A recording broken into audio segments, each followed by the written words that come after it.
ത്രിയേക ദൈവത്തിന് മഹത്വമുണ്ടായിരിക്കട്ടെ. ഈ പുതിയ പകൽക്കാലത്തിലെ നമ്മുടെ വായനഭാഗം സംഖ്യാപുസ്തകം 12 മുതൽ 15 വരെയുള്ള അധ്യായങ്ങളാകുന്നു. ഇന്നത്തെ കുറിവാക്യം സംഖ്യാപുസ്തകം 12-ാം അധ്യായം 8-ാം വാക്യം. അവനോട് ഞാൻ അരുളി ചെയ്യുന്നത് മറപൊരുളായിട്ടല്ല, അഭിമുഖമായിട്ടും സ്പഷ്ടമായിട്ടും അത്രേ. അവൻ യഹോവയുടെ രൂപം കാണുകയും ചെയ്യും. അങ്ങനെയിരിക്കെ നിങ്ങൾ എൻ്റെ ദാസനായ മോശയ്ക്ക് വിരോധമായി സംസാരിപ്പാൻ ശങ്കിക്കാഞ്ഞത് എന്ത്? ഹൃദയങ്ങൾ നിഗൂഢമായതാണ്, അത് പലപ്പോഴും വിവേചിച്ചറിയുവാൻ പ്രയാസമാണ്. എന്നാൽ ദൈവസന്നിധിയിൽ എല്ലാം തുറന്ന പുസ്തകം പോലെയെന്ന് നാം മനസ്സിലാക്കുന്നു.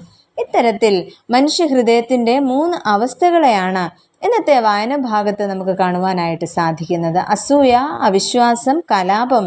ഇവയുടെ മധ്യത്തിൽ ദൈവത്തിൻ്റെ നീതിയും കൃപയും വെളിപ്പെടുന്നതും നമുക്ക് മനസ്സിലാക്കുവാനായിട്ട് സാധിക്കുന്ന ഒന്നാണ്. ദൈവം തെരഞ്ഞെടുത്ത നേതൃത്വത്തെ എതിർക്കുമ്പോഴും ദൈവിക വാഗ്ദാനങ്ങളെ സംശയിക്കുമ്പോഴും ദൈവം തൻ്റെ ജനത്തെ വിട്ടുകളയാതെ ശാസിക്കുകയും പഠിപ്പിക്കുകയും ചെയ്യുന്നു. ഈ സംഭവത്തിൽ നിന്നും 2 ചിന്തകൾ പങ്കുവെക്കട്ടെ. ഒന്നാമതായിട്ട്, അധികാരത്തെ ചോദ്യം ചെയ്യുന്ന മനോഭാവം. ദൈവനിയോഗത്തെ എതിർക്കുന്ന മനോഭാവമാണ് നാം ഇവിടെ കാണുന്നത്.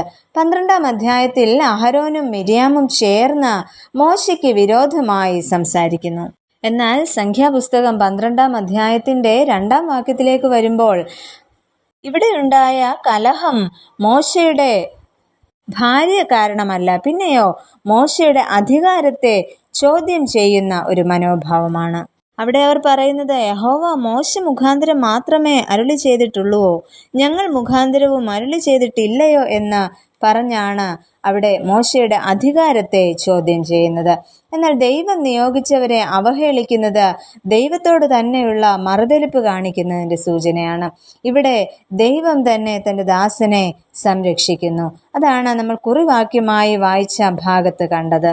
ഇവിടെ അഹരോന്റെയും മിര്യാമിൻ്റെയും സ്വഭാവ രീതികളിൽ അഥവാ മനോഭാവത്തിൽ വരുന്ന മാറ്റം മോശയുടെ അധികാരത്തെ ചോദ്യം ചെയ്യുന്ന തരത്തിലായി മാറുന്നു. രണ്ടാമതായിട്ട് നമുക്കിവിടെ കാണുവാൻ സാധിക്കുന്നത് തീരുമാനം കാഴ്ചയിൽ നിന്നല്ല വിശ്വാസത്തിൽ നിന്നാകണം എന്നാണ്. ഇവിടെ മോശ 12 പേരെ കനാൻ ദേശം ഒറ്റുനോക്കുവാനായിട്ട് അയക്കുന്നു. എല്ലാവരും ഒരു ദേശം ഒരുപോലെ കാണുന്നു, എന്നാൽ കാഴ്ച വ്യത്യസ്തവും അവരുടെ തീരുമാനം ദൃഢമായതും ആയിരുന്നു. 10 പേർ ദൃഢനിശ്ചയത്തോടെ അത് നമുക്ക് പിടിച്ചടക്കുവാനായിട്ട് സാധിക്കത്തില്ല എന്ന ഏക സ്വരത്തോടെ പറയുമ്പോൾ 2 പേർ അവരുടെ വിശ്വാസത്തിൻ്റെ കാഴ്ചയിലൂടെ ദൈവാശ്രയ ബോധത്തോടെ അതെ ഞങ്ങൾക്ക് കഴിയും, ദൈവം സാധിപ്പിക്കും എന്ന് പറയുന്നു. ഒരു സാഹചര്യം ജീവിതത്തിൽ ഉണ്ടാകുമ്പോൾ ആ പ്രശ്നത്തിലേക്ക് നോക്കിയാൽ തീർച്ചയായും നാം പരിഭ്രമിച്ചു പോകും. എന്നാൽ ആ പ്രശ്നത്തിന് മുകളിലുള്ള ദൈവത്തിങ്കിലേക്ക് നോക്കിയാൽ നമുക്കവയെ അതിജീവിക്കുവാനായിട്ട് സാധിക്കും. പ്രിയമുള്ളവരെ, നമ്മുടെ അവിശ്വാസം നമ്മെ പ്രതിസന്ധിയിലേക്ക് നോക്കുവാനേ സഹായിക്കുകയുള്ളൂ. എന്നാൽ വിശ്വാസത്തോടെ നോക്കിയാൽ ദൈവിക വാഗ്ദാനം മനസ്സിലാക്കുവാനായിട്ട് നമുക്ക് സാധിക്കും.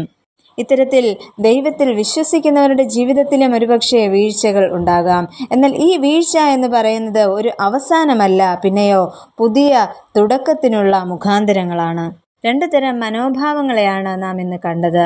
നമ്മുടെ ജീവിതത്തിൽ തീരുമാനങ്ങൾ എടുക്കേണ്ടി വരുന്നതായ സാഹചര്യത്തിൽ ദൈവത്തോട് ചേർന്ന് വിശ്വാസത്തിൻ്റെ കണ്ണിലൂടെ തീരുമാനങ്ങൾ എടുക്കുവാനായിട്ട് നമുക്ക് സാധിക്കണം. അത്തരത്തിൽ നമ്മുടെ ജീവിതങ്ങളെ ക്രമീകരിക്കുവാൻ ദൈവം നമ്മെ ഓരോരുത്തരെയും സഹായിക്കട്ടെ. നമുക്ക് പ്രാർത്ഥിക്കാം. പ്രിയ കർത്താവേ, ഞങ്ങളുടെ ജീവിതത്തിലെ ഞങ്ങളുടെ അധികാരങ്ങളെ അങ്ങയോട് ചേർന്ന് ക്രമീകരിക്കുവാനും തീരുമാനങ്ങൾ എടുക്കേണ്ടി വരുമ്പോൾ വിശ്വാസത്തിൽ ഉറച്ച് അങ്ങയിൽ ആശ്രയിച്ച് പുതിയ തീരുമാനങ്ങൾ കൈക്കൊള്ളുവാനും ഞങ്ങളെ ഇടയാക്കണമേ. ആമേൻ.